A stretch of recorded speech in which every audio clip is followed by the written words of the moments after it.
La séance est ouverte. L'ordre du jour appelle la discussion de la proposition de résolution de Madame Valérie Petit relative au lancement d'un débat public sur la création d'un mécanisme de revenu universel appelé socle citoyen.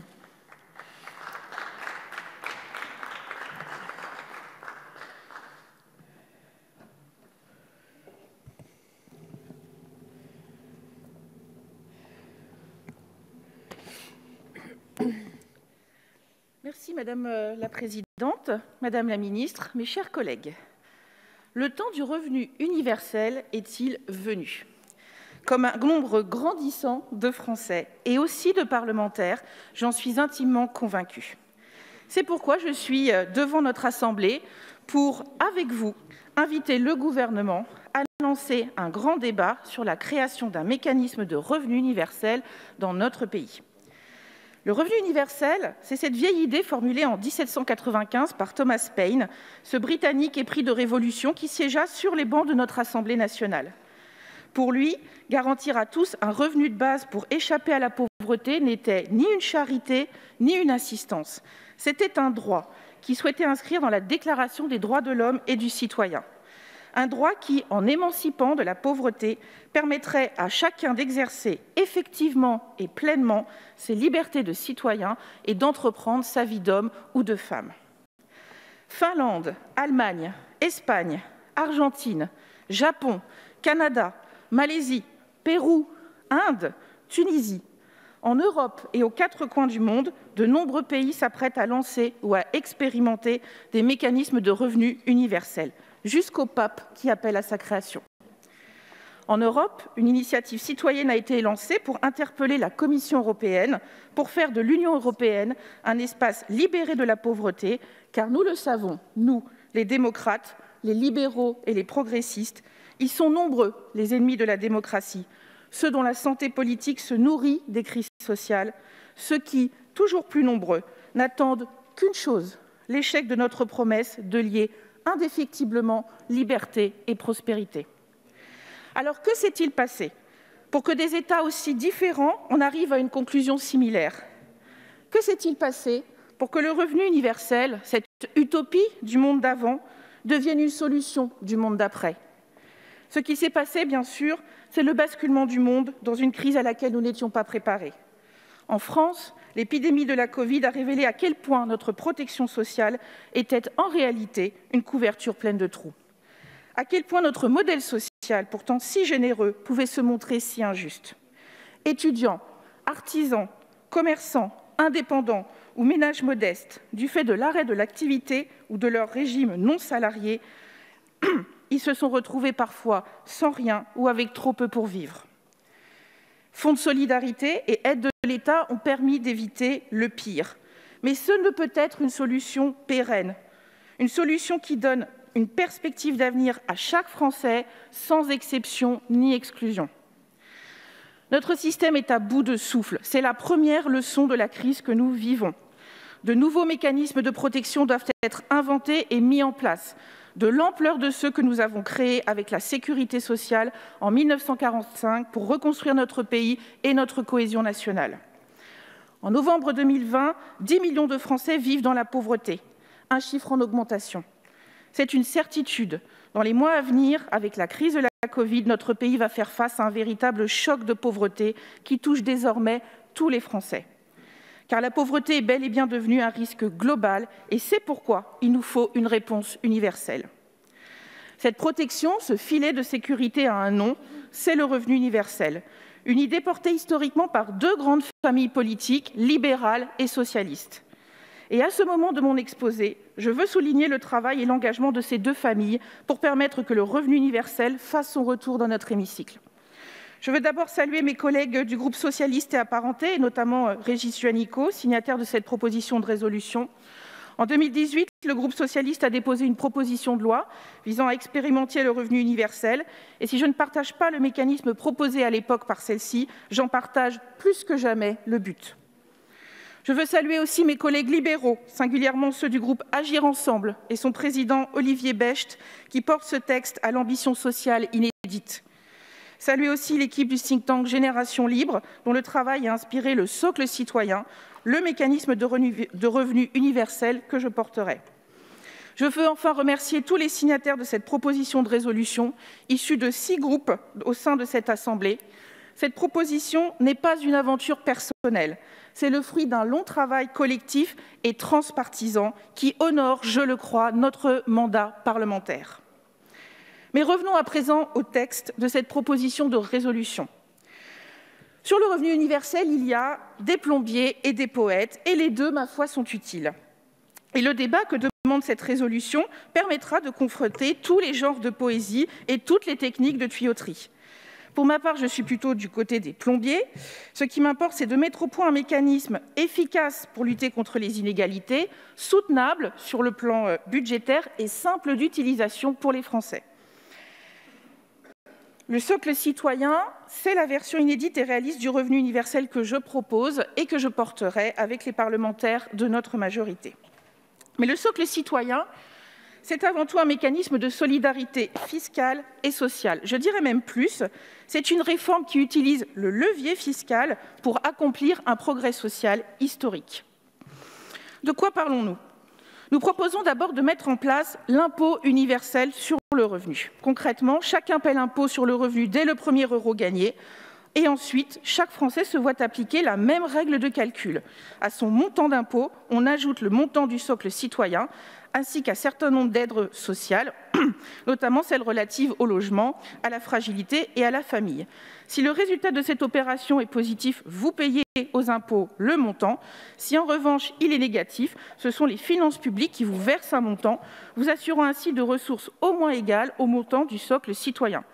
C'est le principe bien connu de l'impôt négatif.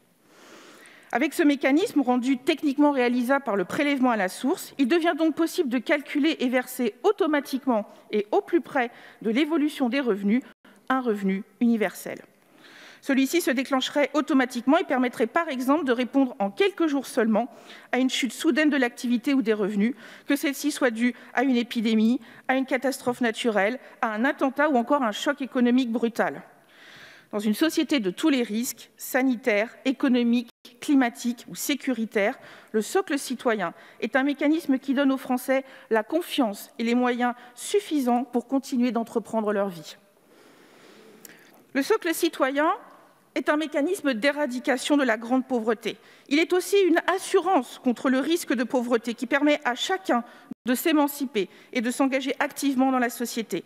Il met fin à des inégalités anciennes, notamment pour les plus jeunes, pour les femmes, pour les indépendants et pour les ménages modestes. Le socle citoyen est aussi un mécanisme d'adaptation aux mutations du monde du travail, et notamment à la montée du travail indépendant. Il permet de rebondir, de prendre des risques, d'entreprendre, de se former, d'agir pour la société, sans la peur pour soi et sa famille qui peuvent paralyser l'action. Le socle citoyen est enfin un mécanisme d'intégration et de simplification de notre système d'aide sociale. Celui-ci, du fait de sa complexité, est devenu trop coûteux, injuste et discriminatoire.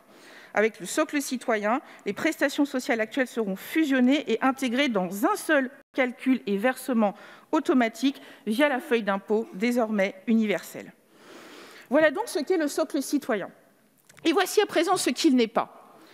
Le socle citoyen, ce n'est pas de l'assistanat. Et sur ce point, je veux rappeler qu'il y a 1 an, la Française Esther Duflo a été récompensée par un Nobel d'économie pour ses travaux, démontrant notamment qu'investir, y compris monétairement dans les individus, les rendait au contraire plus actifs et entreprenants. Des travaux qui invalident nombre de nos préjugés sur les liens entre aide sociale et activité. Enfin, je veux rappeler aussi que le but du revenu universel n'est pas de changer la nature humaine, mais d'assurer la liberté et la dignité humaine. Le socle citoyen, comme je l'entends aussi, n'est pas une destruction de la valeur travail. Au contraire, il s'agit de construire la valeur activité, parce qu'il faut être libéré de la pauvreté et de la peur de celle-ci pour s'engager activement dans la société, que ce soit par le travail, mais aussi le bénévolat ou toute autre forme d'activité créant de la richesse économique, sociale et écologique. Le socle citoyen n'est pas, comme le RUA, une mesure de lutte contre le chômage. Je le redis, il s'agit, et pour reprendre les mots du président de la République, de libérer chacun de la pauvreté afin de bâtir une société de citoyens libres et solidaires. Le socle citoyen, enfin, ce n'est pas un simple versement monétaire, c'est un investissement dans l'individu, Un changement de philosophie qui doit s'accompagner de la création d'un véritable service public de l'activité pour accompagner chacun dans une société où la notion et les règles mêmes de l'activité ont changé. Pour conclure, mes chers collègues, le socle citoyen est aussi, et je le crois profondément, une mesure républicaine, pour ne pas dire révolutionnaire. C'est une mesure de liberté qui vise l'émancipation de chacun de la pauvreté. C'est une mesure d'égalité qui répare les injustices entre les Français qui n'ont que trop duré. Et c'est une mesure de fraternité qui, par son caractère universel, soude notre communauté nationale. Le revenu universel n'est ni de droite ni de gauche. Il est du côté de ceux qui croient en l'homme, de ceux qui sont attachés, je termine, Madame la Présidente, à notre modèle social et républicain. Il est du côté de ceux qui auront l'audace et le courage de faire une réforme historique, celle dont le XXIe siècle a besoin et dont les générations à venir se souviendront parce qu'elle aura contribué à rebâtir une France meilleure, une France libre, solidaire, qui regarde avec force et confiance vers l'avenir. Merci, Madame la députée. La parole est à Madame Agnès Steel pour le groupe UDI et indépendants.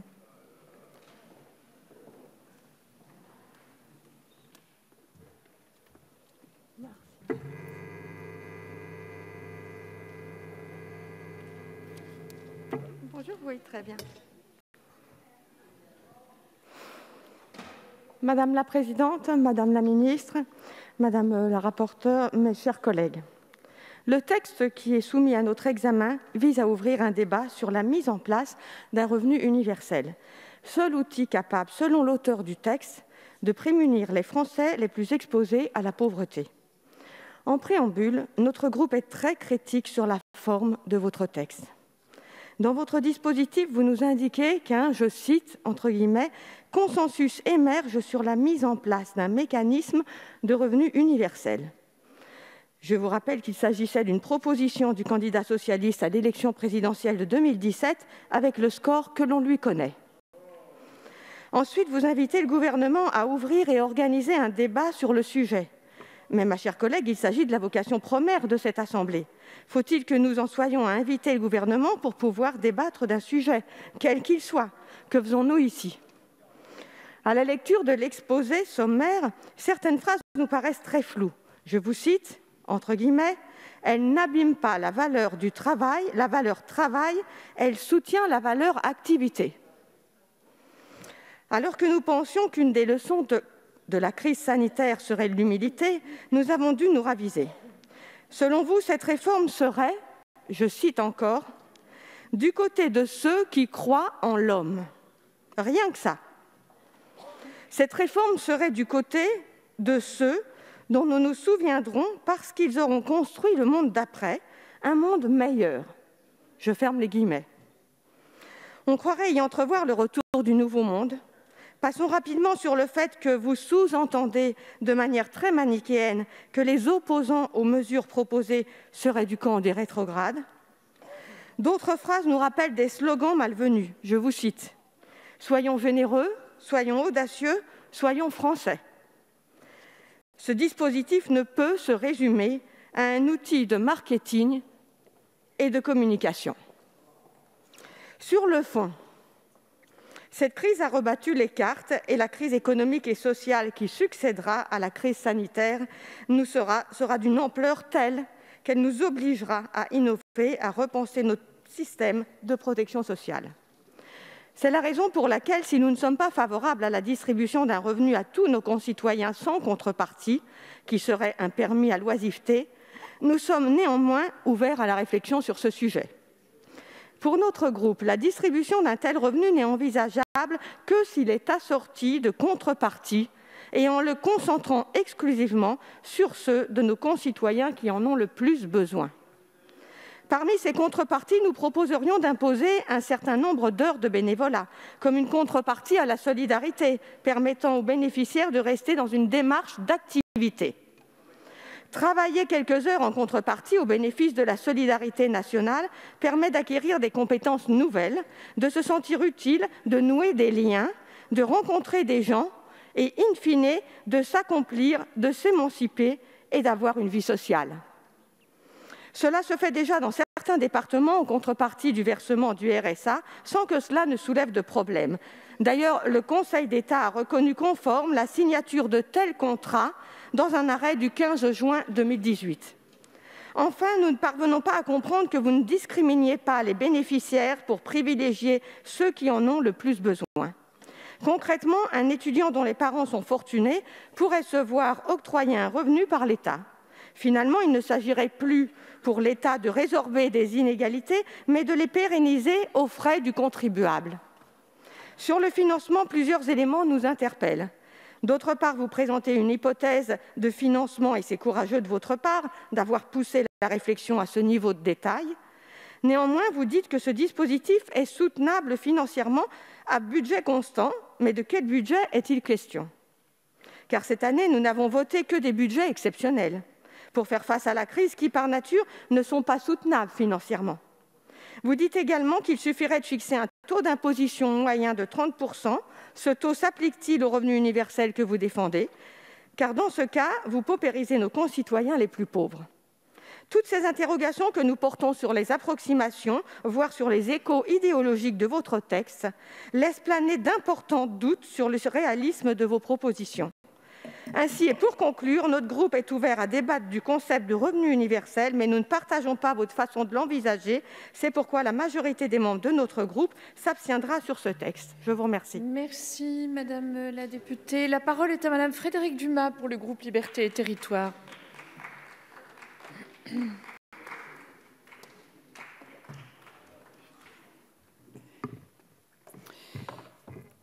Madame la présidente, Madame la ministre, Madame la présidente de la commission, Madame la rapporteure, chers collègues, depuis plusieurs mois, les signaux d'alerte se multiplient sur le front de la lutte contre la précarité et la pauvreté.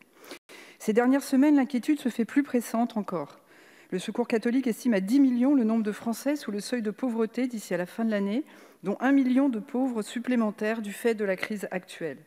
Les files d'attente s'allongent devant les Restos du Cœur et autres associations d'aide alimentaire.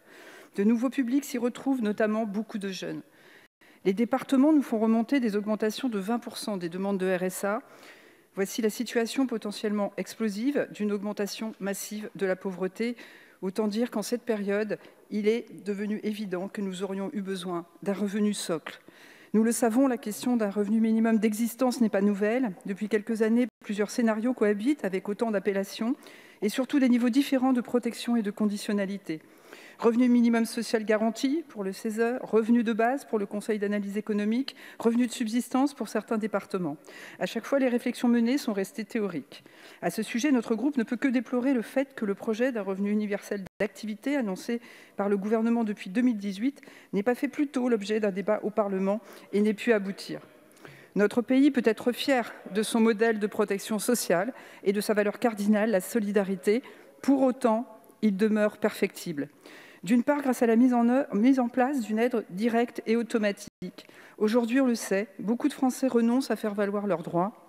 Ce non-recours est estimé à 30 %, ce qui accroît les inégalités et fragilise encore plus la situation des plus précaires. Malheureusement, les services de l'État sont parfois loin, voire absents dans certains territoires. Pour le défenseur des droits, 12 % des personnes qui rencontrent un problème administratif abandonnent les démarches. Les fractures sont multiples, notamment territoriales et d'usage. En outre, la mise en place d'une aide unique simplifierait notre système de prestations sociales, parfois illisible. Néanmoins, il reste encore à mener une réflexion sur le devenir des prestations sociales actuelles, car toutes ne recouvrent pas le même besoin et le mot « fusion » peut conduire souvent à des optimisations budgétaires. Enfin, la mise en place d'une aide universelle répondrait à certaines lacunes de notre système et tendre le socle citoyen, comme le propose cette résolution, à tous, dès 18 ans, est nécessaire dans un monde du travail marqué par de profondes mutations. Nous le voyons, la crise actuelle fragilise particulièrement les moins de 25 ans qui restent exclus de certaines prestations, le RSA notamment, raison pour laquelle notre groupe a demandé son extension. Que les choix soient clairs, nous ne partageons pas l'idée que le socle citoyen tel qu'il est proposé produit de l'assistanat, comme nous l'entendons parfois. C'est un véritable filet de sécurité automatique et universel pour toutes celles et tous ceux qui, hier comme aujourd'hui, sont exclus et marginalisés. C'est un filet de sécurité pour rebondir en cas d'échec, pour redémarrer lorsqu'on doit affronter une crise ou un changement profond. C'est un filet de sécurité qui permet de prendre des risques et de se lancer à tout moment dans la vie ou tout simplement pour démarrer dans la vie. C'est bien en se libérant en partie de la peur et de l'angoisse que l'on peut avancer. C'est bien ce logiciel qu'il convient de choisir. Dès lors, nous ne pouvons qu'encourager l'approfondissement de la réflexion sur ce sujet.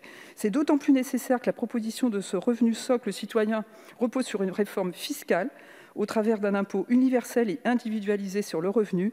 C'est son originalité et c'est sa force. Cet aspect doit bien sûr être creusé, notamment afin d'éviter toute décision ou effet de bord qui pourrait contrevenir au principe de justice sociale et de redistribution au cœur de notre fiscalité, mais c'est un vrai chemin.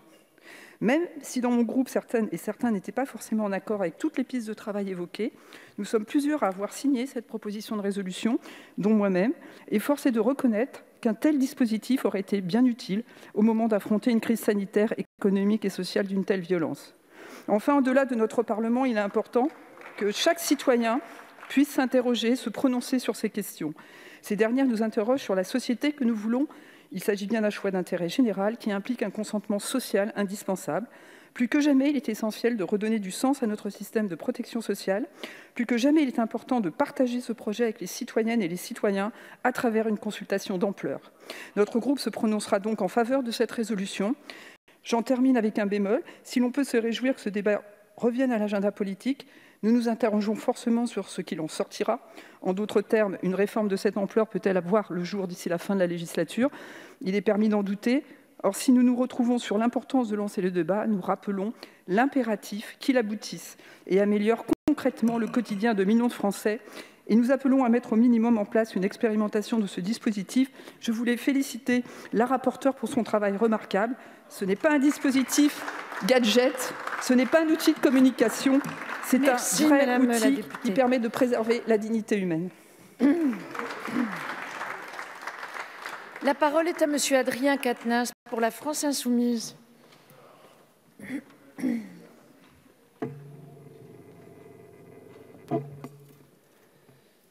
Merci Madame la Présidente, Madame la Ministre, Madame la rapporteure, collègues. La France est un pays riche, la 6e puissance économique du monde. Depuis cet été, elle compte 95 milliardaires, c'est 3 fois plus qu'il y a 10 ans. Sous l'effet des réformes budgétaires d'Emmanuel Macron, comme la suppression de l'impôt de solidarité sur la fortune, les 0,1% les plus riches ont augmenté en un an leur fortune d'un quart. Ils sont les grands gagnants de la politique du président des riches, car dans le même temps, la pauvreté atteint des records non égalés depuis la Seconde Guerre mondiale. 10 millions de pauvres en France. Et de plus en plus de situations dignes du quart-monde dans notre pays. D'aucuns s'en émeuvent sur le thème « Je n'ai pas de problème avec le fait qu'il y ait des riches, mais la pauvreté est insupportable. » Problème, il y a un lien entre l'accumulation sans borne de la richesse produite entre quelques mains et l'extension de la pauvreté. Victor Hugo écrivait que c'est de l'enfer des pauvres qu'est fait le paradis des riches. L'urgence est donc au partage des richesses. Les fruits du travail humain sont très mal répartis. La productivité a considérablement augmenté ces dernières décennies, mais il y a longtemps que les travailleurs n'en profitent plus. Ni par le mouvement historique de diminution du temps de travail dans la journée, dans la semaine ou dans la vie, ni par de véritables augmentations de salaire. Pourquoi? Parce que s'opère une prédation exceptionnelle, un véritable vampirisme du capital sur le travail humain.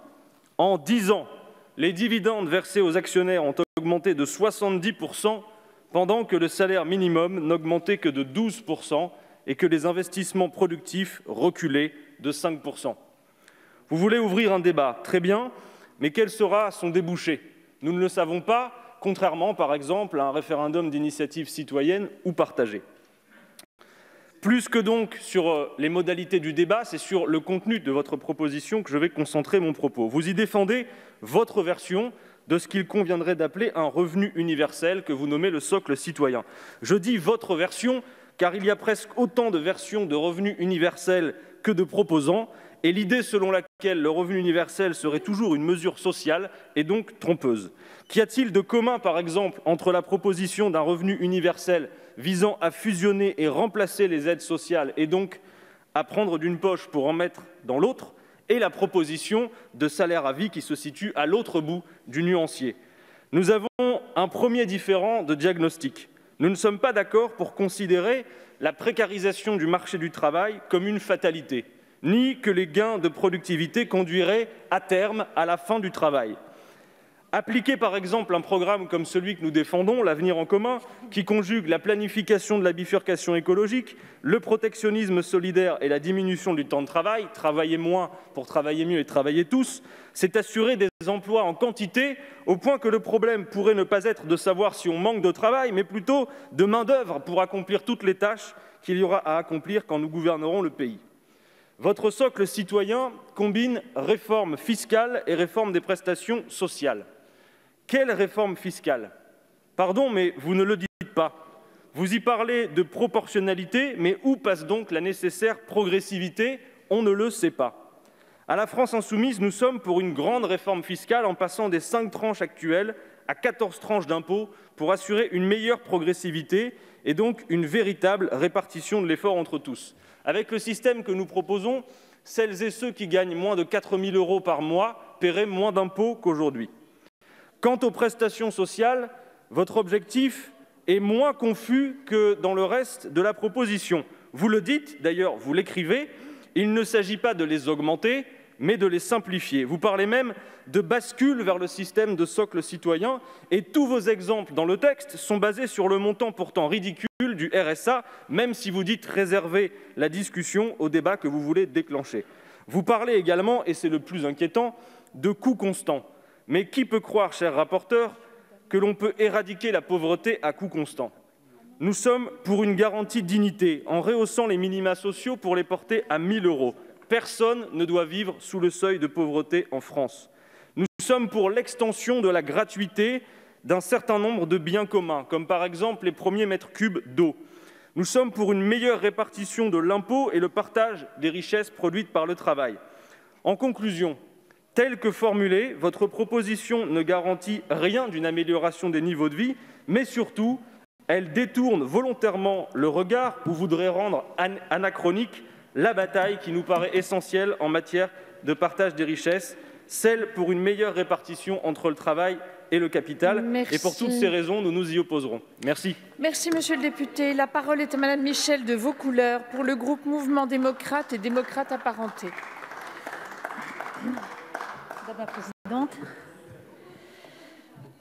Madame la Présidente, Madame la Ministre, Madame la Rapporteure, chers collègues, à l'initiative du groupe Agir Ensemble, notre Assemblée est invitée à se prononcer ce jour sur une proposition de résolution visant à ouvrir un débat national et citoyen sur la création, l'expérimentation, le financement, la mise en œuvre et l'évaluation d'un mécanisme de revenu universel baptisé socle citoyen et d'inscrire ce revenu dans la loi au plus tard en 2022.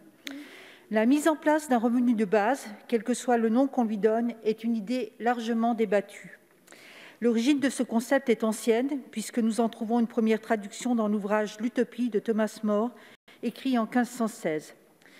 Dans le temps de la législature actuelle, nous avons déjà eu à débattre d'une proposition de loi du groupe socialiste qui proposait une expérimentation territoriale sur un revenu de base inconditionnel ouvert à tous dès 18 ans.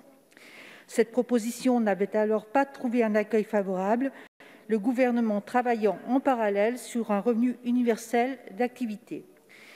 Nous n'aurons pas, à l'occasion de cette proposition de résolution, à statuer sur les modalités que pourrait recouvrir la mise en place du socle citoyen, mais simplement à inscrire au nom de notre Assemblée la nécessité de mettre cette question complexe dans le débat public. Le revenu universel d'activité, qui avait pour ambition de simplifier les différentes aides sociales et de les automatiser pour lutter contre le non-recours, ne nécessitait pas un large débat public. Toutefois, la consultation initiée par le gouvernement dans la perspective de sa mise en place a mis en évidence dans sa restitution en décembre 2019 que les attentes citoyennes allaient au-delà du regroupement et de l'automatisation des aides telles qu'envisagées par le gouvernement. La première des attentes qui s'est exprimée est celle de l'accès à un revenu individualisé ouvert dès 18 ans. Alors que les jeunes sont touchés par la précarité plus largement que leurs aînés, le versement d'un revenu minimum aux moins de 25 ans, en l'associant à un accompagnement, est une possibilité à laquelle le gouvernement semble s'être rallié. Ainsi, si nous avions à revenir sur la mise en place d'un seul RUA, celui-ci ne pourrait pas s'envisager en écartant les 18-25 ans. La seconde attente qui s'est exprimée lors de l'enquête sur le RUA est celle de l'inconditionnalité. Nous passons effectivement beaucoup de temps en contrôle, en justification, alors que ce temps pourrait être utilement employé à accompagner les allocataires de ce revenu d'un accompagnement à la hauteur de leurs besoins. Enfin, la troisième attente des citoyens est celle de l'universalité. Ce principe a le mérite de la simplicité, de la non-stigmatisation du soutien financier, ainsi que de faciliter financièrement l'implication dans des engagements associatifs bénévoles ou de sécuriser matériellement des trajectoires professionnelles en dehors des situations couvertes par l'assurance chômage ou la couverture maladie. Malgré les avantages assez manifestes qui viennent d'être évoqués, d'aucuns craignent qu'un tel revenu détourne certains du travail, tandis que d'autres ne comprendraient pas que l'on verse un revenu à des personnes ayant des revenus importants. Sur ce dernier point, pour corriger ce qui serait, il est vrai, une anomalie, tout en conservant à chacun la possibilité de disposer de ce revenu socle citoyen, un mécanisme de juste fiscalité de l'ensemble des revenus perçus est possible. Dans la période d'incertitude économique que nous traversons et l'inquiétude qu'elle suscite dans la population, le débat du socle citoyen prend plus que jamais tout son sens. Toutefois, un revenu socle, inconditionnel et universel, bouleverse assez profondément, il est vrai, notre rapport à la relation d'aide et à l'attachement fort que nous portons à la valeur travail et à ce que leur corrélation directe avec les ressources dont un individu peut disposer. Pour cette raison, la mise en place d'un revenu socle citoyen individualisé, inconditionnel et universel ne peut s'inscrire que dans un large débat national. Pour l'ensemble de ces motifs, et sans présumer des propositions qui pourraient être mises en place à l'issue d'un large débat citoyen, notre groupe Modem et démocrate est favorable à cette proposition de résolution que certains députés de notre groupe, dont je suis, ont d'ailleurs co-signée. Je vous remercie. Merci Madame la députée. La parole est à Monsieur Pierre Dharréville pour le groupe Gauche démocrate et républicaine. Monsieur Dharréville? Non, c'est pas vous? Alors, c'est Madame Iborra. Comme il y a eu un petit changement entre vous. Madame la députée, vous avez la parole. Madame la ministre, mes chers collègues, notre pays est confronté, comme d'autres, à une crise sanitaire, économique et sociale d'ampleur inégalée. Cette crise frappe les plus vulnérables d'entre nous et il est légitime d'y vouloir y répondre. Néanmoins, la crise ne peut pas faire passer au second plan notre ambition de transformer, d'agir sur les inégalités à leurs racines et faire du travail et de la lutte contre le chômage les piliers de notre politique. Le questionnement concernant les politiques économiques et sociales que nous menons est bienvenu et pourrait en effet déboucher sur un débat que vous sollicitez dans votre proposition de résolution et qu'évidemment nous ne refusons pas. Mes chers collègues, la réponse, celle du revenu universel, n'est pas nouvelle dans son principe et mérite un état des lieux de notre politique, mais également une vision claire et objective pour éclairer le choix politique du revenu universel inconditionnel que d'autres ont fait avant vous, l'ayant abandonné dans un second temps. C'est le cas du Canada et de la Finlande. Ce choix fait récemment en Espagne, qui n'a pas le même niveau de protection que le nôtre, ressemble plus à la mise en œuvre de notre RSA qu'à un revenu universel. En Allemagne, le choix très contesté d'un revenu inconditionnel sera expérimenté sur 122 personnes et donc peu évaluable aujourd'hui. Il s'agit d'ailleurs d'une initiative de la société civile. Il y a 3 ans, un des candidats à la présidentielle en avait fait un chapitre important de son programme avant de faire marche arrière devant l'incompréhension des Français, car en effet, il n'existe pas aujourd'hui de consensus politique ou citoyen sur le sujet. De nombreux débats et consultations citoyennes en ont apporté la preuve. Nous avons fait un choix différent. Traiter la pauvreté et se battre contre les inégalités ne peuvent se résumer à une aide pécuniaire inconditionnelle.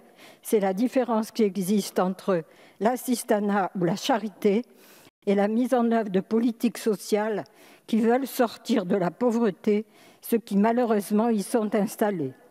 Il est vrai que nous avons dû, pour faire face à la crise, compléter notre politique sociale socle que constitue entre autres le RSA par un ensemble de mesures pour un coût total de 3,5 milliards d'euros en soutien direct, comme par exemple la revalorisation de l'allocation de rentrée scolaire, le renforcement de la politique nationale d'hébergement d'urgence, le soutien de l'aide alimentaire par la distribution massive de chèques alimentaires, par le soutien financier aux associations de lutte contre la pauvreté, par la mise en œuvre du plan Jeunes qui enregistre d'excellents résultats et la nouvelle aide que nous allons mettre en place pour les travailleurs précaires. L'INSEE vient de publier d'ailleurs un rapport qui estime qu'en 2019, la pauvreté a diminué et les inégalités de revenus se sont réduites, notamment sous l'effet cumulé de la revalorisation de la prime d'activité et de son élargissement à d'autres bénéficiaires. La baisse du chômage a été effective, évidemment, et a aussi bien entendu joué un rôle prépondérant dans cette lutte contre la pauvreté et les inégalités. Dans cette période de crise, le revenu citoyen que vous nous proposez n'aurait bien entendu pas suffi et aurait également dû faire l'objet de mesures exceptionnelles en matière de santé, d'éducation, de logement, qui seraient venues conforter les politiques sectorielles. Cependant, il n'est pas question pour nous de penser que nous ne devons pas aller plus loin, y compris dans la mise en œuvre de nos politiques économiques et sociales, les deux allant de pair. C'est la raison pour laquelle nous travaillons sur le revenu universel d'activité, qui nécessite de simplifier l'architecture de nos minima sociaux et d'intervenir sur une opérationnalité défaillante. Nous travaillons également sur la mise en œuvre du secteur public de l'insertion, conformément à ce que nous avons présenté aux Français pendant l'élection présidentielle. Mes chers collègues, nous sommes prêts au débat que vous nous proposez, évidemment, mais qui nécessitera, de notre point de vue, que vous précisiez comment interpréter la grande plasticité conceptuelle qui explique sans doute le flou de l'objet de la résolution et qui poserait sans doute, bien que vous ne l'évoquiez pas, le problème de financement majeur que cela occasionnerait. Car pour que le système puisse se faire sans perdant, il faudrait, selon l'Observatoire des conjonctures économiques, verser à chacun 785 € par mois, soit un coût de 480 milliards d'euros, qui représente 35 points de la CSG et 22 points de PIB. Merci, Madame la députée. Je termine, Madame la Présidente. Débattre est sans doute utile. Agir tout de suite et maintenant, cette crise nous y oblige, en même temps qu'elle nous permet de préparer l'avenir, en gardant intacte notre ambition pour continuer à transformer, Merci, Madame la députée. Libérer et protéger plus que jamais. Je vous remercie. Merci. La parole est à Monsieur Stéphane Viry pour le groupe Les Républicains.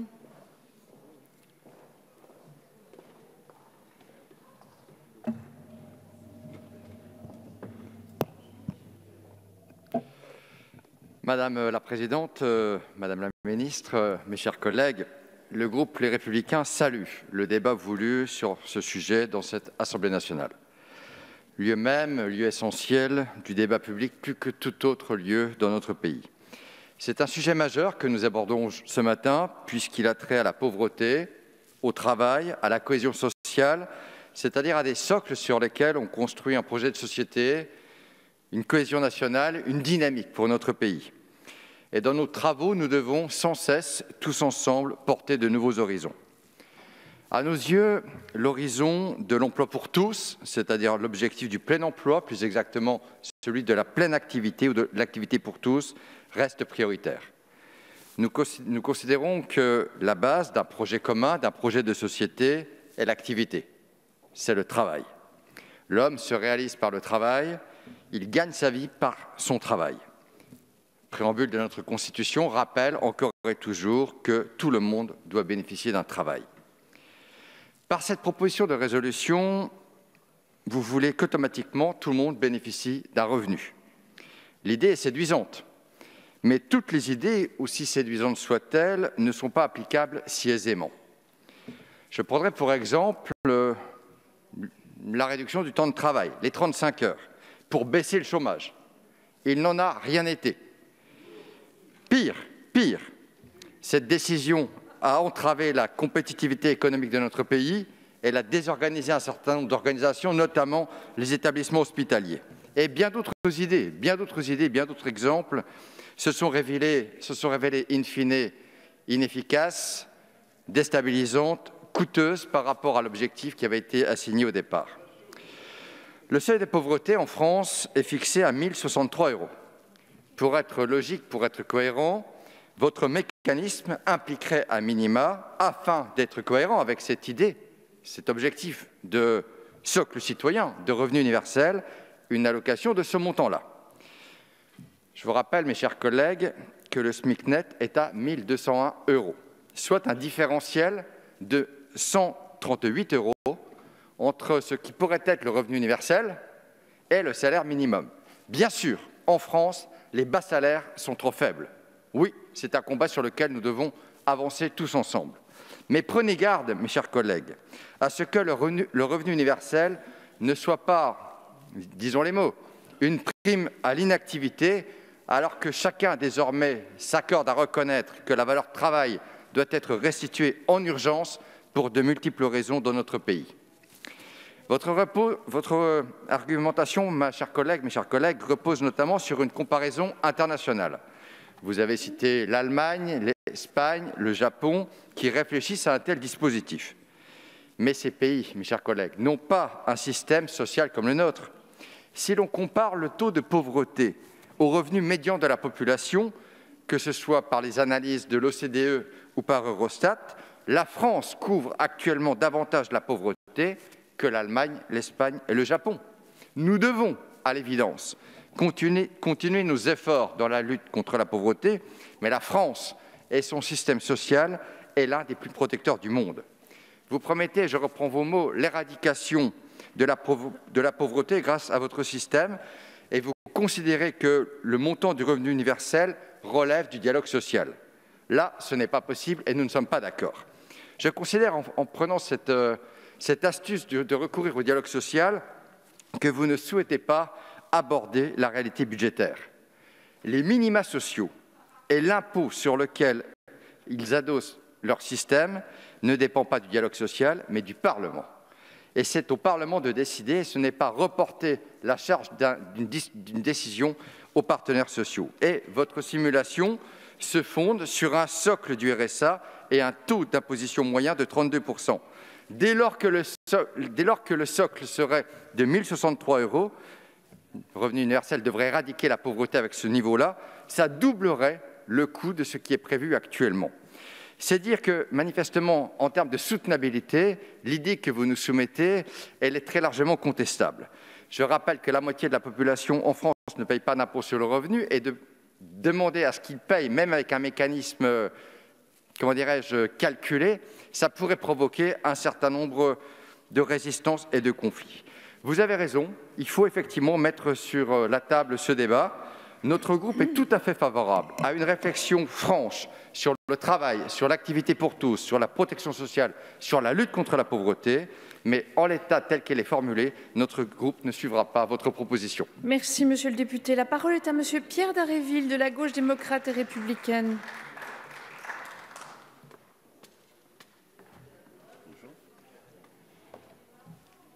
J'ai le droit de boire un coup, alors.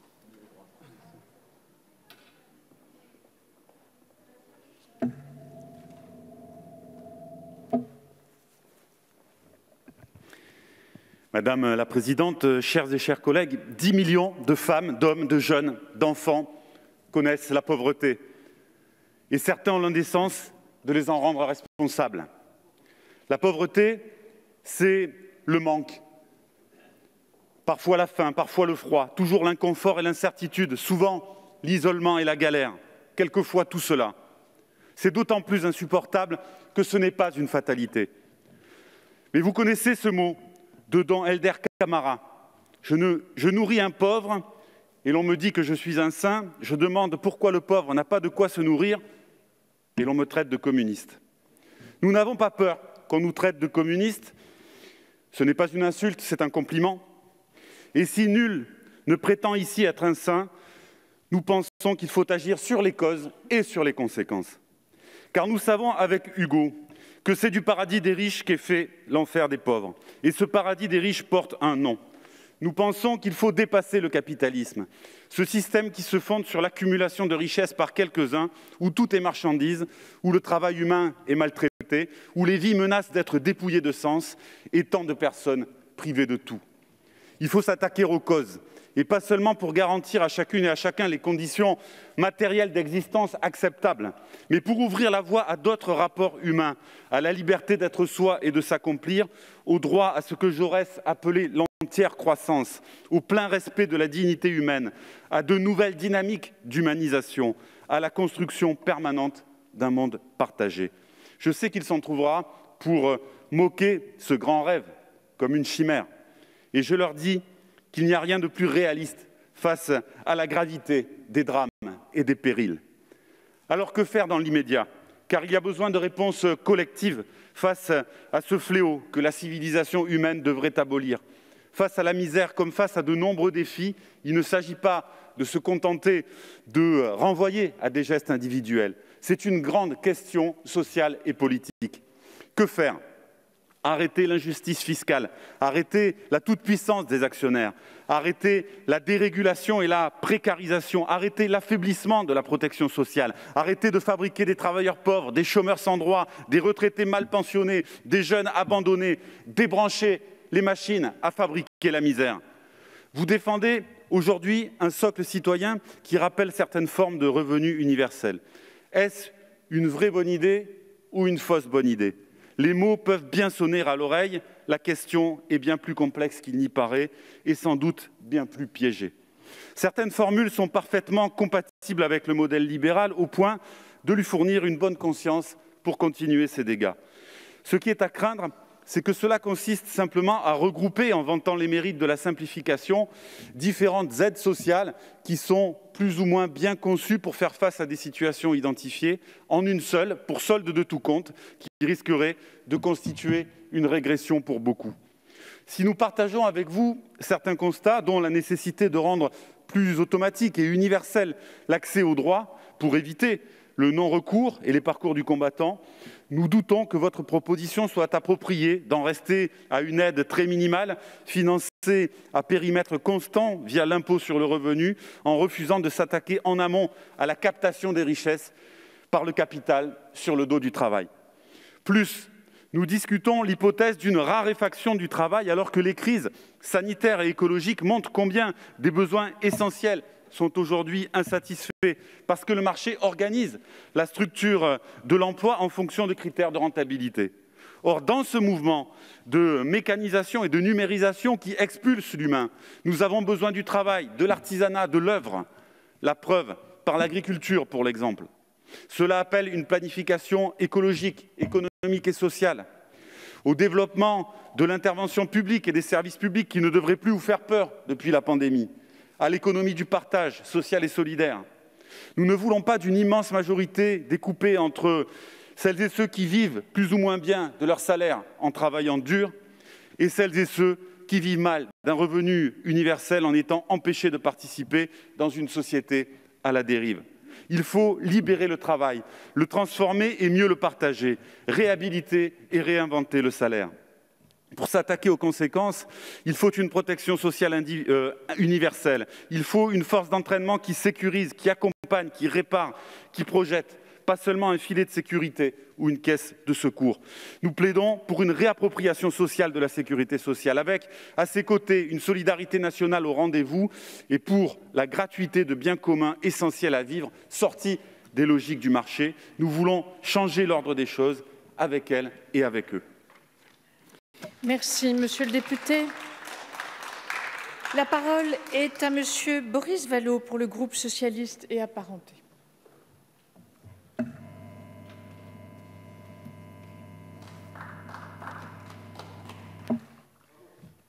Merci, Régis.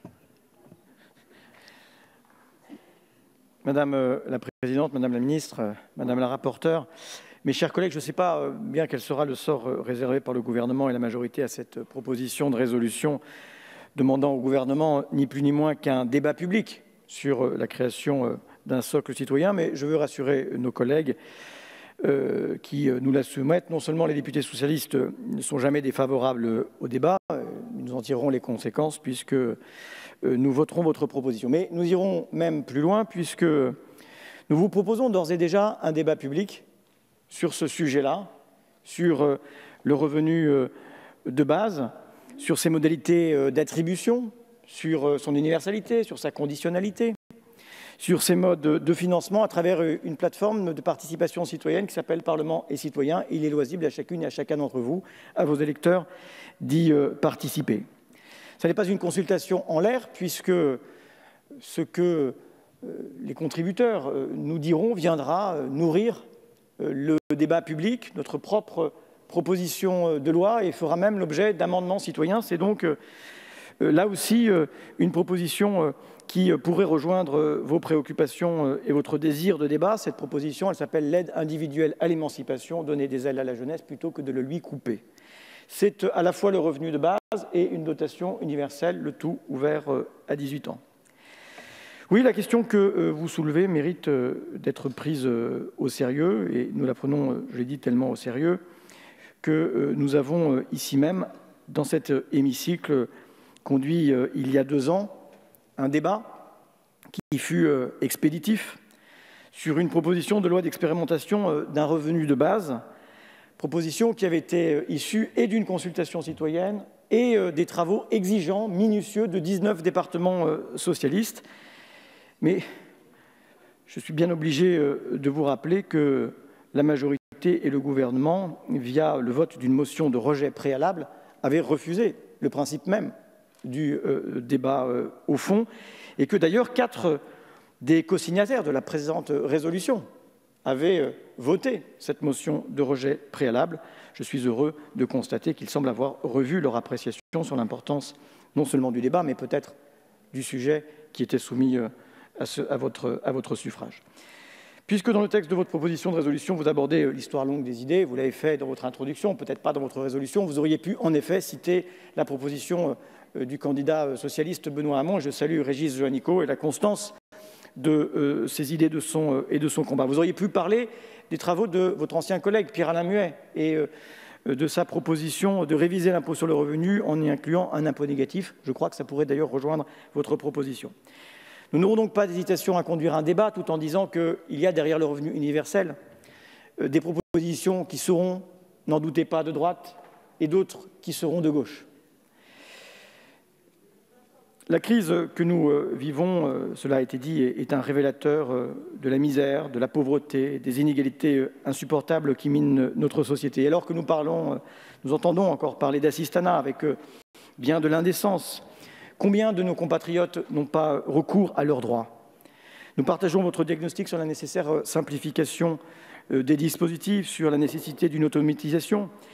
Et quand nous regardons les expériences étrangères, même celles qui ont été suspendues, je pense à la Finlande, je pense à la Californie, nous pouvons nous inscrire en faux devant cette caricature qui consisterait à penser que ce sont des dispositifs qui conduisent à s'abîmer dans la oisiveté et qui viennent en contradiction de l'aspiration à un retour dans l'emploi, bien au contraire. Et puis, il y a dans notre République, au moment où nous nous parlons, cette préoccupation de la jeunesse. Il y a, vous savez, cette espèce de poncif bien français qui consiste à considérer que la jeunesse doit être un parcours du combattant, qu'au fond, que la jeunesse en bave est formateur. Il faut qu'elle en bave pour trouver un emploi, il faut qu'elle en bave pour se financer ses études, il faut qu'elle en bave pour se trouver un logement, pour se soigner, pour se loger, pour se vêtir, et c'est plus encore vrai dans le moment que nous vivons. Et donc nous continuons de plaider pour l'instauration en urgence d'un minimum jeunesse qui pourrait consister de prime abord par l'ouverture du RSA à 18 ans. Majorité pénale à 16 ans, majorité civique à 18 ans, majorité sociale à 25 ans. Quelle incongruité! Alors oui, nous participerons à ce débat, pensant à la jeunesse qui a un niveau de vie inférieur à 18 ans qu'à 17, un patrimoine inférieur de 75% aux 30-39 ans, un taux de pauvreté 3 fois supérieur aux plus de 60 ans, aux jeunes qui souffrent et que le gouvernement ne regarde pas. Et j'en conclus, Madame la Présidente, en vous invitant au passage à l'acte et au débat auquel nous vous invitons. Je vous remercie. Merci. La parole est à Madame Emmanuelle Ménard.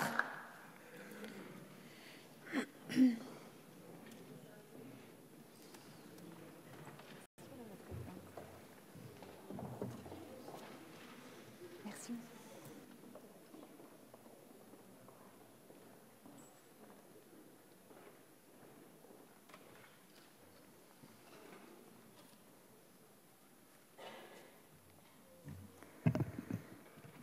Madame la Présidente, Madame la Ministre, Madame la rapporteure, chers collègues, vous l'expliquez dans l'exposé des motifs de votre proposition de loi, pour faire face à l'urgence sociale inédite, et je vous cite, « rapiécer notre couverture sociale », le gouvernement a dû mettre en place un véritable arsenal de protection et de sauvegarde des revenus des Français. Fonds de solidarité pour les indépendants, soutien aux ménages et aux jeunes précaires, financement de l'activité partielle, etc. Cette réponse à la crise était nécessaire. Nous n'en avions pas d'autre à notre disposition, dites-vous, mais cette réponse n'est évidemment pas non plus durable et surtout, elle nous invite à réfléchir et concevoir dès à présent un mécanisme plus efficace et pérenne pour répondre aux crises futures et aux risques de pauvreté et de précarité qui les accompagnent. Pour ce faire, vous proposez de mettre en place un mécanisme de solidarité universelle qui assurerait à chacun un filet de sécurité, dites-vous, et de quoi tenir pour rebondir en cas de choc. L'assurance d'être à l'abri quoi qu'il arrive. Bref, une aide directe et unique, automatique et universelle. L'intention est évidemment louable et la protection des plus faibles de notre société, une nécessité. Une question se pose néanmoins. Un revenu universel est-il la solution et apportera-t-il la garantie d'un avenir meilleur pour les personnes en situation de précarité ? J'ai bien noté dans votre exposé des motifs que vous n'aviez pas l'intention de trancher aujourd'hui, et c'est heureux, ni le mode de calcul, ni le montant de ce revenu universel. Vous nous donnez pourtant quelques éléments concrets en indiquant notamment que ce fameux revenu pourrait se fonder sur l'actuel RSA, soit 564 € pour une personne seule, sans enfant. Loin, très loin du seuil de pauvreté calculé par l'INSEE, évalué à un peu plus de 1 000 € par mois. Soyons honnêtes, nous ne sommes pas le seul pays à réfléchir à cette question et les conséquences économiques de la crise sanitaire ont encore accéléré l'urgence de la réflexion. D'autres pays européens ont d'ailleurs déjà mis en place des expérimentations avec parfois des résultats mitigés qui donnent à réfléchir. La Finlande, vous l'avez cité, a développé une expérimentation à grande échelle de juin 2017 à fin 2018 sur les chômeurs de son pays. Les conclusions de l'étude se sont malheureusement révélées quelque peu décevantes. Malgré une amélioration du bien-être des citoyens qui en avaient bénéficié, l'effet sur l'emploi fut, lui, inexistant. L'Allemagne, vous le savez, vient à son tour de décider de mener une expérimentation du même genre. Dès février 2021, 120 citoyens allemands recevront ainsi un revenu de base de 1 200 € mensuels, on est loin du RSA français, durant 3 années. Dans le même esprit, le patron de Twitter, Jack Dorsey, a annoncé, dans un tweet évidemment, qu'il allait donner 3 millions de $ pour permettre aux maires de plusieurs villes des États-Unis d'expérimenter la mise en place d'un revenu universel. On le voit, l'idée fait son chemin, mais se heurte toujours aux mêmes réticences. Outre le coût faramineux d'une telle mesure pour les caisses de l'État, même si j'ai bien compris qu'aujourd'hui ce genre de considération était devenu secondaire chez nous, certains craignent qu'une telle mesure n'incite les actifs à quitter leur emploi et les chômeurs à délaisser leurs recherches. L'expérience allemande vient d'ailleurs plutôt confirmer ces craintes, puisque c'est plus de 1,6 million de personnes majeures qui se sont portées volontaires pour y participer. Aujourd'hui, les candidatures sont désormais arrêtées et ce sont finalement 1 500 Allemands qui ont été sélectionnés. 120 participants seront ainsi couplés à 1 380 jumeaux statistiques qui devront tous répondre à des questions au fil des mois. Enfin, je voudrais aborder un risque qui, je le sais, vous parlera tant vous vous dites soucieux des droits des femmes. L'instauration d'un revenu universel pourrait induire un effet pervers. renvoyer les femmes à la maison en développant le temps partiel pour celles-ci. Des simulations effectuées en Allemagne ont montré que l'instauration d'un revenu universel conduirait effectivement à une baisse du temps de travail faible pour les hommes mariés, autour de 5%, et nettement plus élevée chez les femmes mariées, 21,1%. Décidément, l'enfer sera toujours pavé de bonnes intentions. Mais au-delà de ces chiffres, votre proposition pourrait avoir un autre effet pervers et d'une autre importance. C'est de laisser entendre que l'on peut vivre sans travailler, d'encourager certains à fuir le travail. Ce serait une sorte de morale de l'abandon, du renoncement, alors que plus que jamais nous avons besoin d'efforts, de l'effort de tous et de l'effort de chacun. Je vous remercie. Merci Madame la députée. Avant de donner la parole à Madame la ministre, je vous informe que sur le vote de la proposition de résolution, je suis saisie par le groupe Agir ensemble d'une demande de scrutin public. Le scrutin est annoncé dans l'enceinte de l'Assemblée nationale. Madame la ministre, vous avez la parole.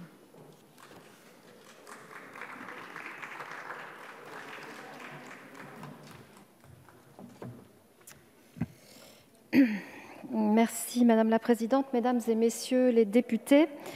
La proposition de résolution débattue aujourd'hui suggère le lancement d'un débat public sur la création d'un mécanisme de revenu universel appelé socle citoyen.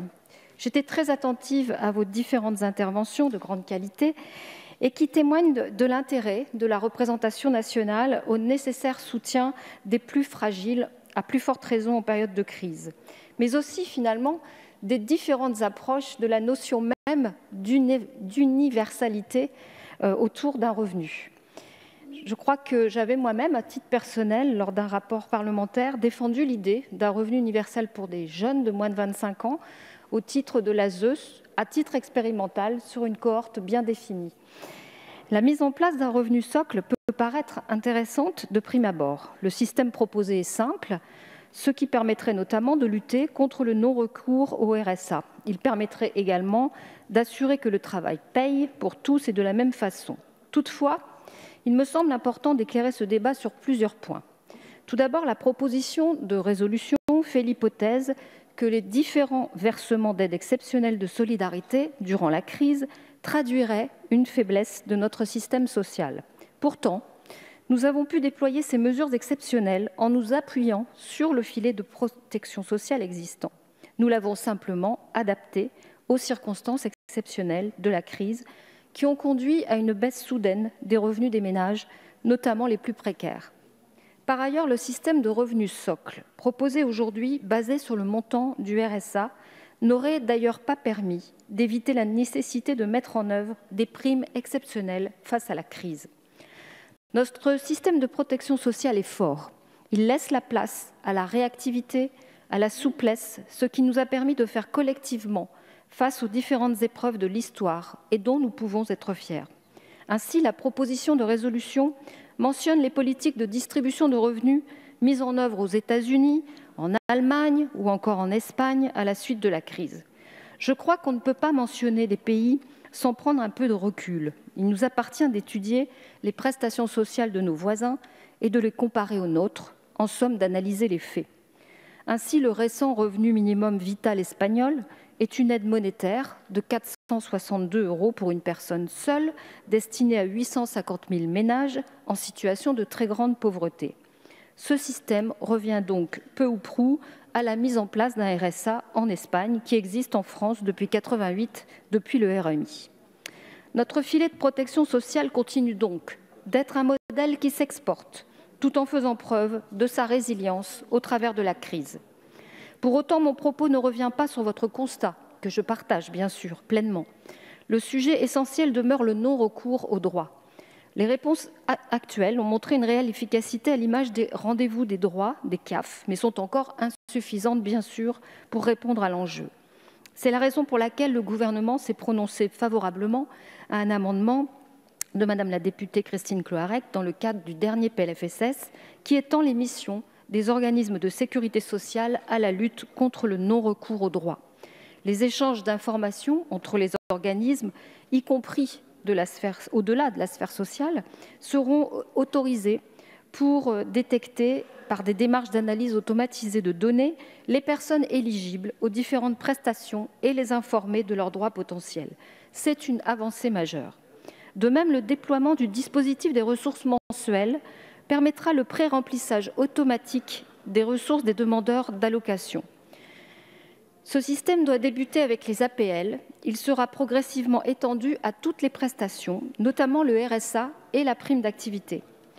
Pour en revenir à la proposition de résolution, elle me semble aussi faire l'impasse sur certaines difficultés et écueils du revenu socle qui sont identifiés de longue date. Premièrement, tout d'abord, le revenu socle, en étant individualisé, ne permettrait pas de prendre en compte le niveau de vie du foyer, à la différence du RSA. Attribué de manière automatique, il ne prendrait notamment pas en compte les ressources du conjoint, les revenus du patrimoine, et il pourrait par conséquent donner lieu à des situations fortement inéquitables. Deuxièmement, au regard de l'expérimentation par l'Assemblée de Corse d'un dispositif semblable, ce ne sont pas les plus fragiles économiquement qui bénéficieraient de cette réforme. En effet, le gain monétaire est concentré sur les 3e à 6e déciles qui gagnent 2 à 5 fois et 5 fois plus à la mise en place d'un tel revenu socle que les 20% des plus humbles. Un tel système ne permettrait donc pas nécessairement d'améliorer le quotidien des plus démunis, particulièrement fragilisés en cette période. Troisièmement, une telle proposition poserait nécessairement la question du devenir des dispositifs d'accompagnement des bénéficiaires du RSA. Comme vous le savez, depuis le début du quinquennat, le gouvernement s'est efforcé de renforcer cet accompagnement vers le retour à l'activité. Et enfin, le projet proposé ne permettrait pas de mieux articuler les différentes aides sous conditions de ressources, en particulier les allocations logement ou l'AAH. Toutes ces questions complexes nécessitent une réflexion de fond. Des travaux sur une réforme répondant à ces divers enjeux sont déjà engagés. Vous le savez, conformément à l'engagement du Président de la République, des travaux ont été lancés sur la création d'un revenu universel d'activité, qui, pour certains aspects, rejoignent ceux de la proposition faite aujourd'hui.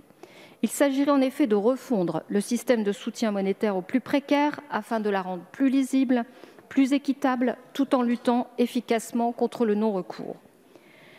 Menés par la délégation interministérielle à prévention et lutte contre la pauvreté, ces travaux ont donné lieu à une vaste consultation publique et institutionnelle qui a rassemblé plus de 80 000 participations citoyennes en ligne, et près de 11 000 propositions sujettes à des ateliers citoyens partout sur le territoire. Les participations citoyennes sont consultables en ligne, le gouvernement ayant pris des engagements en matière de transparence. Des travaux techniques ont par la suite été engagés, impliquant une trentaine d'administrations du fait de l'ampleur de la réforme. Comme vous le savez, ces travaux ont toutefois dû être stoppés du fait de la crise sanitaire. Le Premier ministre a récemment annoncé la reprise des travaux sur le revenu universel d'activité. Nous allons reprendre ces travaux techniques là où nous les avions lancés, afin de donner corps à ce dispositif de soutien, tant sur le plan financier qu'en matière d'accompagnement. Ils seront finalisés au cours de l'année 2021. La mise en place d'un débat public. Chers collègues, oui, j'aimerais que les bavardages ne couvrent pas la voix de Madame la ministre. Merci. Merci. La mise en place d'un débat public sur le revenu socle ne saurait donc revenir sur les champs que recouvre ce travail d'ampleur de 2 années, ni bien entendu sur les enseignements de la consultation publique ambitieuse qui a été lancée. Pour autant, l'apport de la représentation nationale, dont finalement l'approche, vous l'avez vu, est très diverse, sera essentiel pour donner un corps à un dispositif à la hauteur des attentes et des besoins de nos concitoyens. Et je vous en remercie. Merci, Madame la ministre. Bien, nous allons procéder au scrutin public. Chacun est invité à regagner sa place.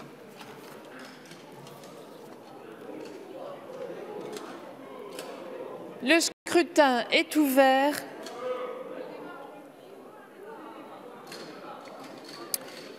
Le scrutin est clos.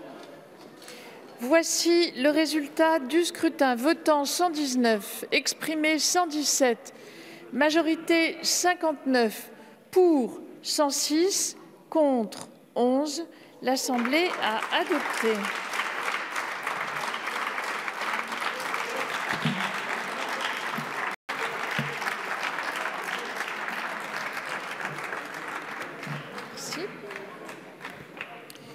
L'ordre du jour appelle la discussion, selon la procédure d'examen simplifiée, en application de l'article 103 du règlement, de l'article unique de la proposition de loi visant à améliorer les conditions de présence parentale auprès d'un enfant dont la pathologie nécessite un accompagnement soutenu.